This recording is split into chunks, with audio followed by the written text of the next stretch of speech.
Husband became a house husband. Except he didn't do anything. I, 29F, have been with my husband, 36M, for 5 years, 3 dating and 2 married. I always thought we were a team, but looking back at the timeline, I feel like I was the only one playing the game while he was sitting in the stands eating concessions. When we first started dating, things were great. We were both independent adults. I had my career, he had his job of 4 years, we both had our own cars and lived separately. We were equals. Around year 3, we decided to get serious and merge our lives. We combined our bank accounts, I dropped my individual phone plan to join his because it was cheaper, and he moved into my place. Everything seemed like a natural progression until about 3 months before our wedding. Out of nowhere, he lost the job he'd held for 4 years. I tried to be the supportive fiancé. I told him it was okay, that we'd figure it out. But instead of hitting the pavement, he went into what I can only call full bum mode. He stopped looking. He just sat there. I couldn't let us sink, so I pulled some strings. I was a dispatcher for a delivery company at the time, and I managed to get him hired on as a driver in June. I thought I'd solved the problem. Instead, I created a new one. Every single day, I would come home from an exhausting shift of managing routes and drivers, only to have him sit on the couch and complain about how hard my job was for him. He constantly told me he should have my job, the dispatching, because he was too old to be exerting physical effort every day. It was insulting. As a dispatcher, if a truck broke down or a route wasn't finished by 5 p.m., I was the one who had to go out, meet the truck, and finish the deliveries myself. I worked until the job was done, regardless of the clock. He just wanted the chair and the headset without the responsibility. By July, things took a turn for the worse. I found out we were losing our home due to rent issues. It came out of nowhere for me because I thought our merged finances were covering it. We had to move into his grandmother's basement. Because of the sudden eviction date and the fact that we only had 2 cars to move our entire lives, I lost about half of my belongings and my daughter's things. We just couldn't fit it all. At the time, I told myself it didn't matter. Material things can be replaced, my family was what mattered. I was focused on the wedding in August. August arrived. His parents were hounding us, obsessed with making sure every detail of the wedding was perfect. My husband had the bright idea to take a leave of absence from work until the wedding so I wouldn't have to handle the stress alone. He said he knew exactly what I wanted and wanted to be there for me. In my stressed-out state, I thought it was the sweetest thing a man could do. I agreed. The wedding was beautiful on the surface. I had spent months writing my vows, pouring my heart into every word, promising to stand by him through everything. When it was his turn, he looked at me and said, "You know how I feel about you." That was it. No promises, no heart, just a sentence that felt like a placeholder. I felt a pit in my stomach, but I pushed it down. We were married now. After the honeymoon phase ended, I went straight back to work. I waited a week, then 2, then a month, and started asking when he was going back to the delivery job. I got hit with a wall of excuses. First, it was his back. Then it was the toxic environment of working where I worked. Then it was the car. My car, a Ford, eventually broke down. Instead of helping me look for a way to fix it, he told me it was a piece of trash anyway and that we should just scrap it. He told me that since I was the only one working, we only needed his car anyway. He framed it as simplifying our lives, but it really just meant I was now completely dependent on his vehicle to get to the job that was supporting both of us, his grandmother, and his child support payments. I kept bringing up the child support. He has a child from a previous relationship, and I told him I didn't mind covering the rent, the food, and the utilities, but I felt strongly that his child support was his responsibility to earn. Every time I brought it up, he had a new excuse, or he'd remind me that we only have one car, so how was he supposed to get to a job? The following May, I lost my job. The owner of the delivery company had never liked me, and she finally found a reason to let me go. I was terrified, but within weeks, I landed a new position that paid almost double my previous salary. We started to thrive financially, or so I thought. I was working 50+ hours a week. I would come home to his grandmother's basement, and it would be a disaster. Trash, laundry, dishes. I was the sole provider, yet I was still the one cleaning the house because he didn't see the mess. He styled himself as a house husband, but he wasn't doing the house part, he was just a husband living in a basement. I kept asking about the child support. I'd ask, "Is it paid up?" and he'd give me a thumbs up or a, "Yeah, handled." Then came tax season. I filed our returns, expecting a specific amount back based on my income. When the refund hit the account, it was $5,000 short. My heart stopped. I thought it was an identity theft issue or a government error. I confronted him. I demanded he log into the child support portal right in front of me. I demanded screenshots of the payment history. He finally sent them. The balance was $0. I was confused for a second until I looked at the payment history. He hadn't been paying the full amount for months. He had been paying the absolute bare minimum required by the state to avoid jail time. Where did the rest of the money go, then? I asked. I had been depositing my entire paycheck into our joint account, specifically earmarking funds for his legal obligations. He looked me in the eye and admitted it. He had been pocketing the extra cash, my hard-earned money from my double salary job, to buy video games and in-game digital items. He let $5,000 of my tax refund be seized to cover the arrears he created while he sat in a basement playing games. I didn't scream. I didn't even cry at first. I just felt a cold, hard click in my brain. The man I married wasn't a partner, he was a dependent who was stealing from me. I told him I was done. I told him I couldn't be with someone who would watch me work myself to the bone while he spent our future on digital toys. I didn't wait for an apology. I went to the bank, took my name off the joint account, and moved my direct deposit. I found an apartment for me and my daughter. I'd been packing for 3 days. The other half of my social circle, mostly his family and a few traditional friends, are telling me I'm the asshole. They say I'm breaking a covenant over money.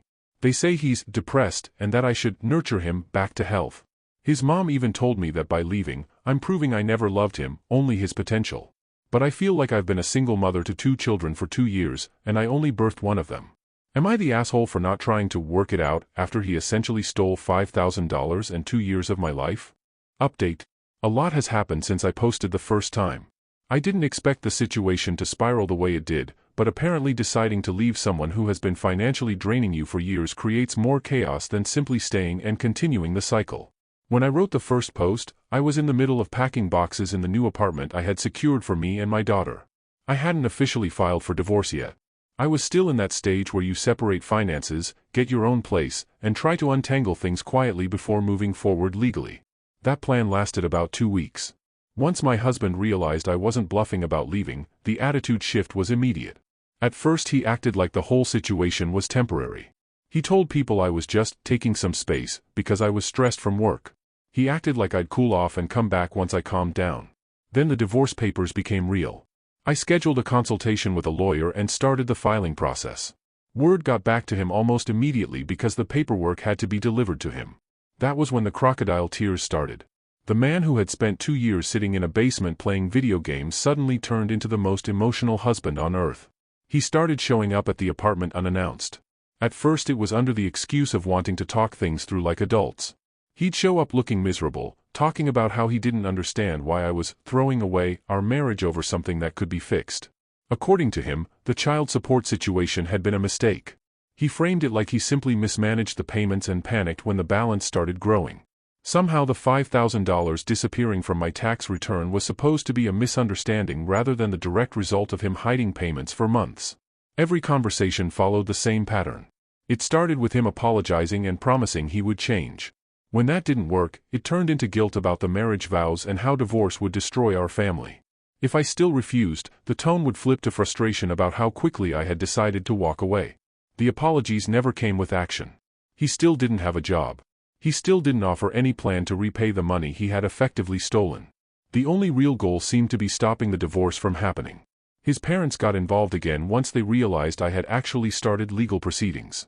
I received several phone calls explaining that marriages go through hard phases and that leaving during a rough period showed a lack of commitment. The narrative they pushed was that their son had been struggling mentally and needed support, not abandonment. The fact that I had supported him financially for almost 2 years apparently didn't factor into that argument.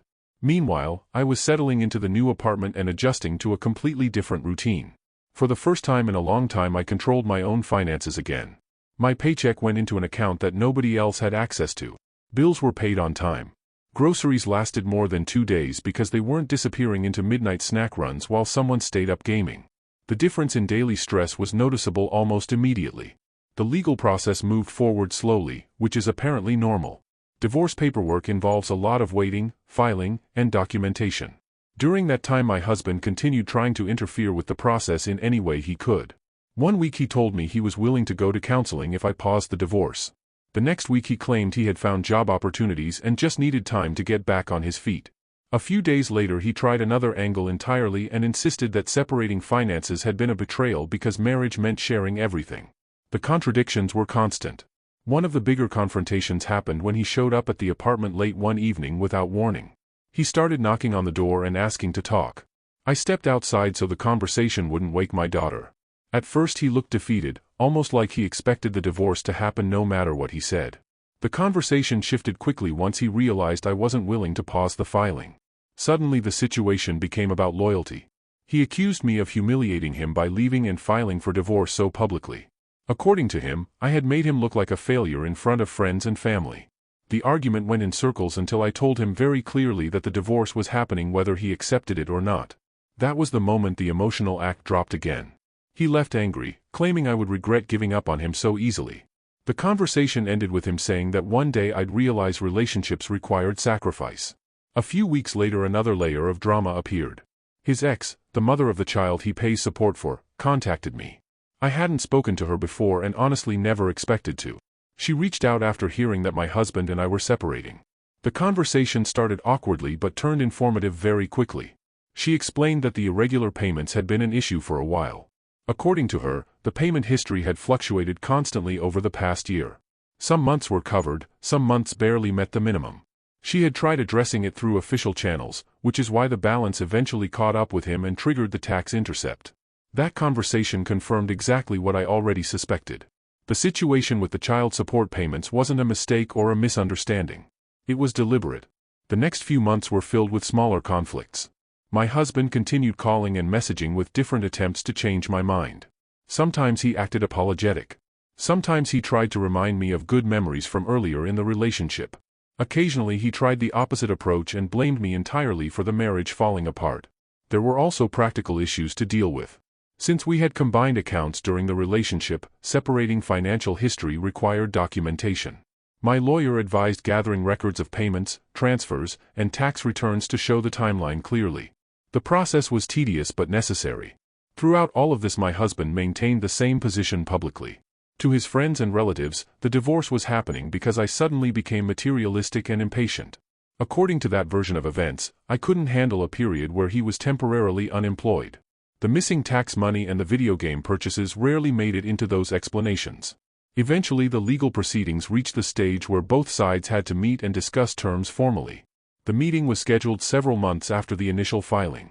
By that point almost a full year had passed since the financial argument that ended the marriage. The difference between us during that meeting was obvious. I had maintained steady employment, paid my own bills, and established a stable living situation for my daughter. My husband still didn't have a consistent job history since leaving the delivery company.